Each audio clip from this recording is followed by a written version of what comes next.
During my father's birthday, my mom leaned in and whispered, "We only kept you because abortion was too expensive back then." I calmly left the house. Weeks later, she was pounding on my door, begging for help. I mean, let's be real for a second, some wounds hit you so deep, you don't even know where to start. And trust me, I've carried this one for way too long. This isn't one of those stories where you laugh it off over a beer with your buddies. No, this one's been sitting inside me like a damn lead weight. So before we get into this, if you're a man who's been through some heavy family stuff, or you just want to hear how twisted blood ties can get, make sure you hit that subscribe button, because I've got plenty to share and you won't want to miss what's coming next. Now, my story. You see, growing up, I always knew something felt off. Not like they said it out loud, but you pick up on things as a kid, you know? The way my mom looked at me, the way my dad stayed distant. Birthdays felt more like obligations than celebrations. Family dinners? Just another chance for passive-aggressive digs. But nothing, and I mean nothing, could have prepared me for what my mother finally said to me that night. My father's birthday, everyone sitting around acting like one big happy family. Drinks flowing, fake smiles everywhere. I was standing by the kitchen grabbing another drink when she suddenly leaned in close, her voice low enough so only I could hear it. She said, word for word, "We only kept you because abortion was too expensive back then." I froze for a second, like my brain just refused to process those words. My own mother, the woman who was supposed to protect me, looked me dead in the eye and basically told me I was nothing but a financial inconvenience. And she didn't even flinch. No hesitation. Like she'd been waiting to say it.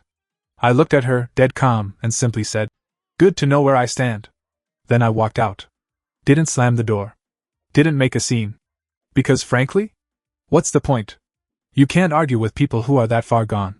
But here's where it gets interesting, because weeks later, the same woman who called me a walking regret was pounding on my door like her life depended on it. And trust me, she wasn't ready for the way I handled it.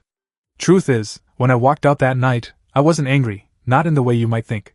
I wasn't slamming doors or screaming at anyone. No, it was colder than that.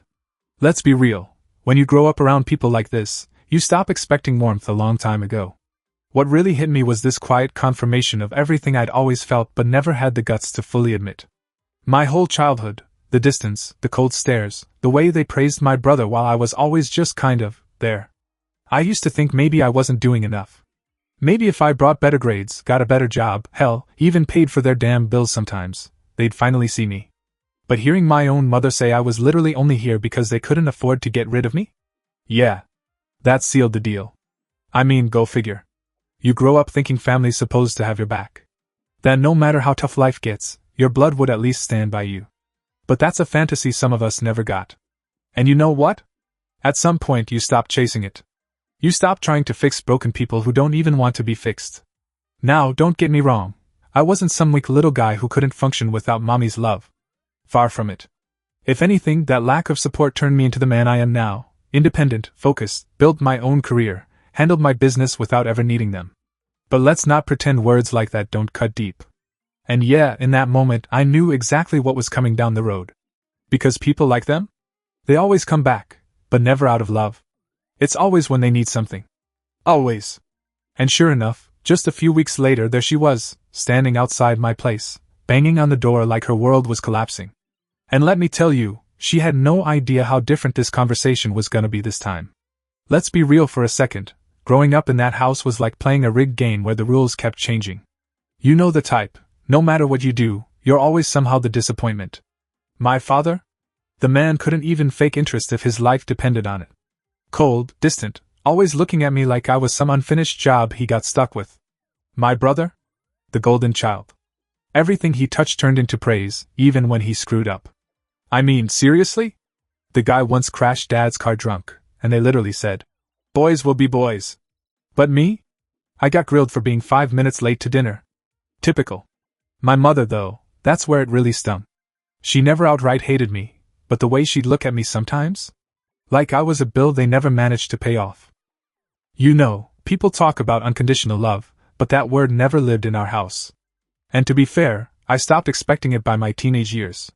I just kept my head down, handled my grades, got my first job early, worked my way through college, built my business brick by brick. Bottom line, I made something out of myself. But you'd think maybe, just maybe, one day they'd turn around and say, "We're proud of you." Yeah, right.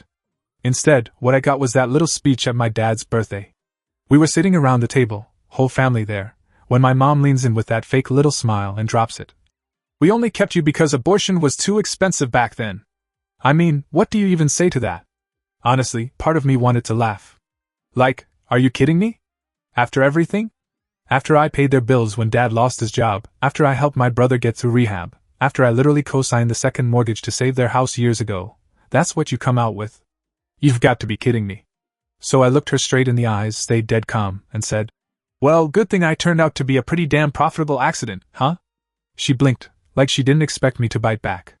My brother smirked across the table like it was all some big joke. My father didn't say a word, just kept chewing like nothing happened. Same old story. That was my breaking point. Long story short? I finished my drink, stood up, and walked out. No yelling, no drama, no scene. That's on them. Let's be real, sometimes silence hits harder than any words. They didn't know it yet, but everything shifted that night. Because from that moment on, I was done playing their games. And believe me, when people like that lose control over you, that's when the real panic sets in. And sure enough, it didn't take long before their world started crumbling. Not gonna lie, I sat in my truck for a good half hour, just staring at the wheel. And truth is, it wasn't even anger at that point.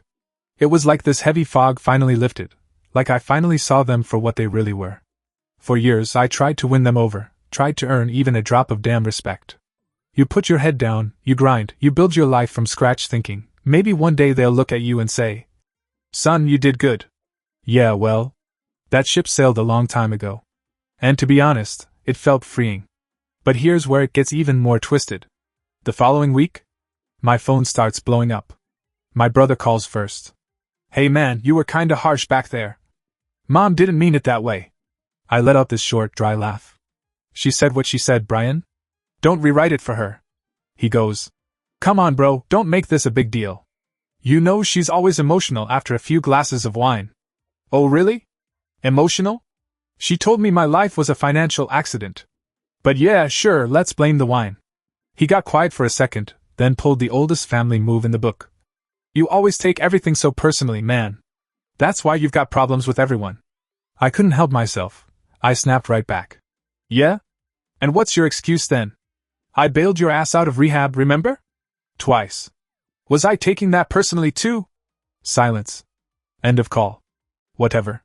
You know, typical. A few days after that, my father calls me. And believe me, that man never calls unless it's about money. He opens with, "Look, son, I know things were said, but you're part of this family. Let's not ruin that over some stupid words." I sat there listening, shaking my head. Same old script. Same manipulation. So I told him flat out, "You don't get to tell me what family means. You had your shot. I'm not your safety net anymore." And that's when I heard it. That little pause in his voice. That split second where he realized, for the first time, he wasn't holding the strings anymore. Let's be real, that felt damn good. But like clockwork, that's when the real panic started.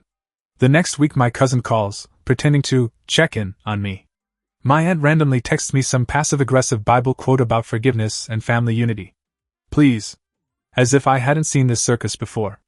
It's funny, man, the moment you stop playing their game, they don't know what to do with you anymore. And deep down, they hate losing that control. But I was just getting started. Because what they didn't know yet, I was already preparing my next move.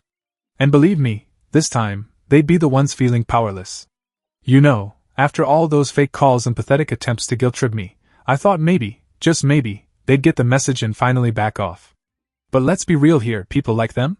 They don't quit that easy when they lose control over the one person they used to kick around. A couple weeks go by, radio silence.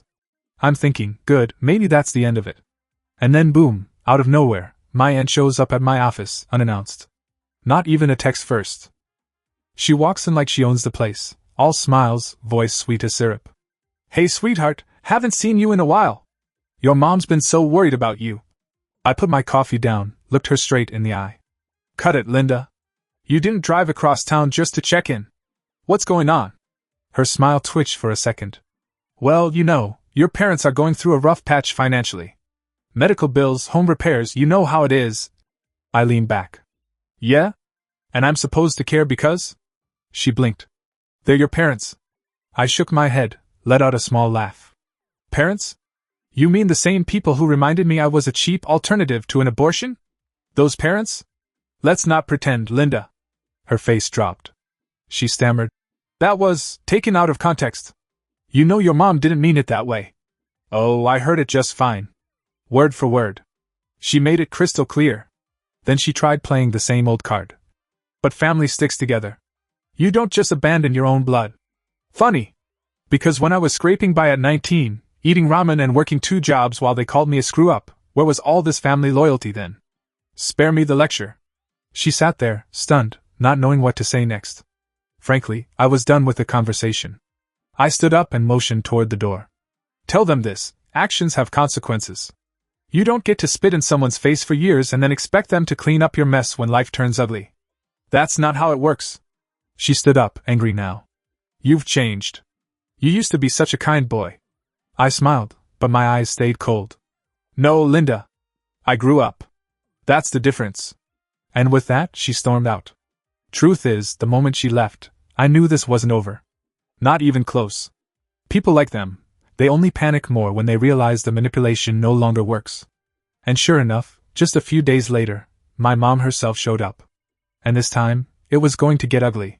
I kept playing back that birthday dinner in my head like a bad movie I couldn't turn off. The way my mom leaned in, with that cold little smirk, and whispered those words. We only kept you because abortion was too expensive back then. Honestly, it burned into my brain like acid. And the worst part? The rest of the family just sat there like nothing happened. Like she didn't just casually drop a nuclear bomb on me in the middle of my dad's birthday party. My father? Sat there sipping his drink. My aunt and uncle? Chatting about their vacation. I looked around that table thinking, unbelievable. These people, they don't see me as family. I was just tolerated. For what it's worth, that was the moment I stopped trying. I mean, let's be real, you can only get kicked so many times before you stop standing in front of the boot. But I didn't cause a scene. That would have given them exactly what they wanted, an excuse to call me too sensitive, dramatic, whatever label they've been dying to stick on me for years. Instead, I just stood up, pushed my chair in, looked my mother dead in the eyes and said, You crossed the line. She blinked, like she didn't expect me to actually say anything. My father mumbled under his breath. Sit down, don't embarrass us. I turned to him and replied, Embarrass? No. I'm just done pretending this is a family. And I walked out. Long story short, that was the night I cut them off. I changed my number, blocked them all, locked down my social media. Honestly? Best sleep I had in years. But of course, it didn't end there. People like them never leave you alone when you finally put up a boundary. Few weeks later, my cousin, who's always been my mom's little spy, texts me. You need to call your mother. She's having a hard time. Seriously? Now she's having a hard time? I just responded. Not my circus, not my monkeys. Blocked him too. And then came the door pounding. One morning, around 7 a.m., loud banging woke me up. I checked the peephole, and there she was. My mother. Crying, disheveled, like some bad soap opera scene. I didn't open the door. Instead, I spoke through the door calmly. Whatever crisis you created, you'll handle it without me. Good luck with that. She started wailing louder. I made a mistake. Families forgive each other. I couldn't help but laugh under my breath. You made a choice, Mom. You told me exactly what I meant to you. And I finally believe you. I walked away from the door and let her cry. And right there, to be fair, I realized something. People like her, they're not sorry for what they said. They're sorry for the consequences. And truth is, that's not my problem anymore. And here's where it gets even more ridiculous. You know, after that little stunt at my door, I thought maybe, just maybe, she'd finally get the message. But no. People like her? They don't stop until they've drained you completely, or you finally slam the damn door shut for good. 2 days after that early morning drama, my uncle calls. The same uncle who never lifted a damn finger for me growing up. The guy who, every time I'd come over, would pat me on the back and say garbage like, Well, you were never really cut from the same cloth as the rest of us, huh? Yeah, that guy. Now he's suddenly playing mediator. Listen, son. He starts, like he's my father or something. Your mother's really upset. She regrets what she said. Family's complicated, you know. I cut him off right there. No offense, but you've sat at that same table for decades and let her run her mouth. Don't act like you're Switzerland now. That's on you. He tried to backpedal. I'm just saying, maybe you're overreacting. Overreacting? Are you kidding? You know what's funny? You all love using that word when you're not the one getting spit on. So yeah, I'm done here. You handle your business, I'll handle mine. Hung up. Blocked.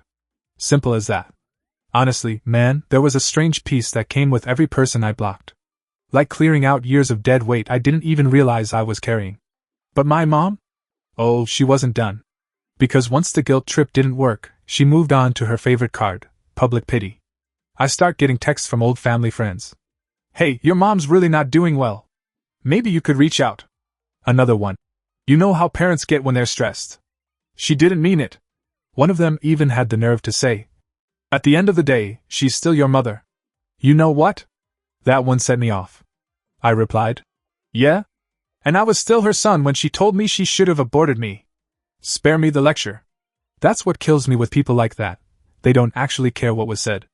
They just want you to keep playing your part so the family image stays intact. Let's be real, it's never about the pain you carry. It's about not making things awkward for everyone else. But hey, I wasn't about to let this little circus keep spinning. Meanwhile, behind the scenes, my mother was apparently facing more than just guilt. Word started spreading that my dad had some financial trouble.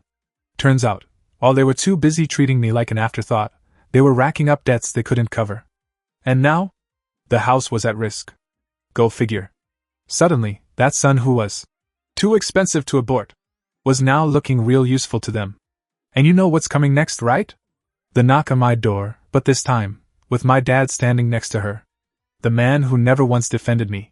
The same man who stared at his drink while my mother dismantled me at his birthday dinner. I opened the door and let them stand there in silence. My mom started, with crocodile tears ready to go. We need your help. My dad, voice low like he was embarrassed, added, we're about to lose everything, son. I took a deep breath, looked them both dead in the eyes, and said, funny how now you remember I exist. My mom reached out to touch my arm, like that was supposed to magically fix decades of being treated like disposable trash. Please, this is serious. Family helps family, she whispered. I pulled my arm back. Family? You mean the same family that told me I was nothing but an expensive accident? Yeah, that ship sailed, Mom. Handle your business. My dad mumbled. You don't need to hold a grudge. I couldn't help but chuckle. This isn't a grudge, it's a boundary. Learn the difference. And with that, I closed the door in their faces. Not gonna lie, that one felt good. Not out of revenge, but because for once, I didn't let them rewrite the story to fit their comfort. Truth is, man, you can't keep feeding people who only show up when they're starving. That's not love. That's convenience. And I was finally done being their backup plan. Honestly, if you told me back then that things were still gonna get messy, I would have laughed. But you know how it is. When people like them start slipping, they don't hit rock bottom gracefully. They claw, scream, blame everyone but themselves. That's exactly what happened next. A week after shutting that door, my phone rings. Unknown number. Normally, I wouldn't even pick up. But for whatever reason that day I did. It was my mother's friend, one of those women who always acted like the family's second mother, always ready to give unsolicited advice when I was a kid. She goes, you need to be reasonable, sweetheart. They're your parents. I sat there for a second, trying not to snap. You mean the same parents who told me they should have aborted me? That what we're talking about? She pauses, sighs dramatically, and throws the classic line. You know your mother never meant that. She was upset. People say things. I couldn't help myself. I actually laughed. Yeah, sure. 30 years of being upset, huh? That excuse ran dry long ago. She kept going, trying to lay the guilt thicker. They're losing everything. Their house, their retirement, you're the only one who can help. I cut her off right there. Yeah? That's their problem. They had no problem throwing me to the wolves my whole damn life. Now they want me to play hero? Not my circus, not my monkeys. And I hung up.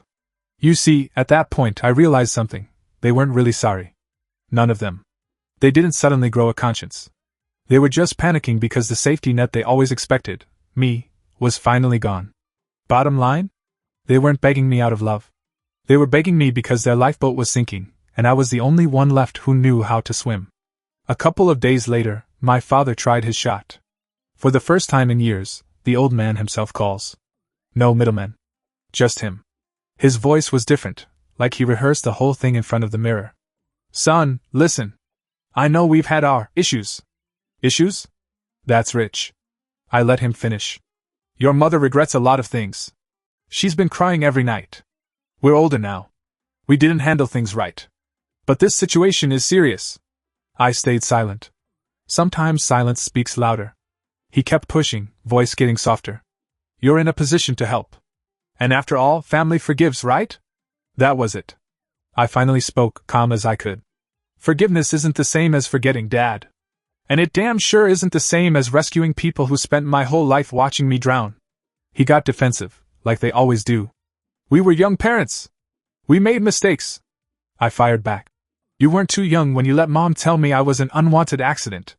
You weren't too young when you stayed quiet every time she humiliated me in front of everyone. You weren't too young when you let your whole damn family treat me like dirt for decades. The call went silent. Dead silent. Then, after a long pause, he muttered, I guess there's nothing left to say. I nodded, even though he couldn't see it. Yeah. You're right about that. And I hung up again. To be fair, a part of me was expecting the whole thing to finally die down after that. But no surprise there. People like them don't retreat quietly. If guilt and shame don't work, they move to their next favorite tool, public reputation. That's when I started hearing the rumors. Apparently, my parents had started spinning this little sob story around town, that I was ungrateful, that they'd always done their best, and now, after all their sacrifices, I'd abandoned them when they needed me most. Unbelievable. I mean, really? After everything? Now I'm the villain? And the worst part? Some people bought it. You know how it is. Folks love a tragic parent story. Poor aging parents betrayed by their cold, ungrateful son. Typical. Nobody wants to hear about the decades of emotional garbage that led up to this moment. Nobody wants to hear how a grown man finally drew the line after a lifetime of being told he was nothing but a burden. That part? Too inconvenient for the fairy tale. But you know what? That's life. At the end of the day, I wasn't playing their game anymore. I had peace. And honestly, peace beats fake family any day of the week. But trust me, this circus wasn't finished yet. They still had one more move coming. And it was gonna get even uglier. If I thought they were done after the guilt games, I was dead wrong. You know, let's be real here, people like that, they don't give up control easily. Once they see you break free, they double down. So a couple weeks go by, and I start getting messages from extended family members I barely ever spoke to. My cousin Mark, yeah, the one who always somehow managed to avoid any real responsibility, calls me out of nowhere. Hey man, listen. I heard about everything going on. Uncle and Aunt, they're not doing too good. I mean, maybe you should just, step up, help out. You're in a better place now. I didn't even pretend to entertain that nonsense. Mark, don't push it. You have no damn clue what I went through growing up in that house. You weren't there when they treated me like garbage, when my own mother told me I was nothing but a financial accident. So spare me the brotherly advice. But of course, Mark couldn't let it go. Look, we all say things we regret sometimes, man. But family's family. That's the classic fallback, right? Family is family. As if those words magically erase years of emotional wreckage. I shot back. You think family gives you a free pass to destroy someone and expect loyalty after? Not how it works, buddy.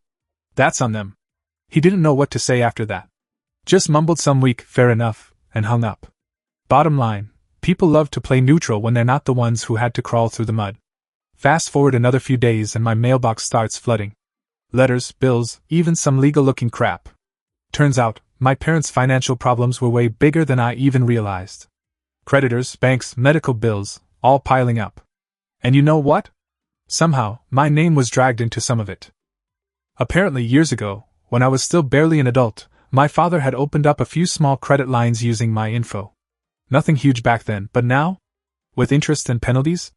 Let's just say it ballooned. Typical. You give them an inch, they take your entire damn future. I mean, seriously? After everything, now I'm cleaning up their financial mess too? Not gonna lie, that one hit different. I sat there for hours, just staring at those papers. Part of me was furious. Another part? Honestly? Just tired. Tired of always being the one who had to clean up the garbage they left behind. But you know what? This time, I wasn't gonna play their game. I called my lawyer. We went through every single document. I filed fraud claims. I locked down every credit line. Froze every account they could possibly try to pull from. If they thought they could just toss their mess onto me like before, not a chance. They wanted to see what Cutting someone off really looked like? Well, there you go. Truth is, pulling those moves wasn't easy. Emotionally, it messed with my head more than I'd like to admit. But at the end of the day, it had to be done. It was either me or them. And for once in my life, I finally chose me. But here's the kicker. Right when I thought I'd finally locked it all down, my mother showed up again. This time, face to face. No more middlemen, no more phone calls. She was standing right there on my front porch. She looked like hell, makeup smeared, eyes puffy, voice shaking. Please, you don't understand how hard this is for us. I crossed my arms. No, Mom. I understand perfectly. I lived it for 30 years. You just never cared. She actually had the audacity to sniffle, like she was the victim here. I was scared back then. We didn't know what we were doing. You were unexpected, and we panicked. I just shook my head. And instead of loving me, you made sure I knew every single day that I was unwanted. You think some tears now fix that? You gotta be kidding me. She reached out like she wanted to touch my arm, but I stepped back. Look, I'm done being your emotional punching bag. You've crossed the line one too many times. Whatever happens to you now, that's your problem. And with that, I shut the door right in her face.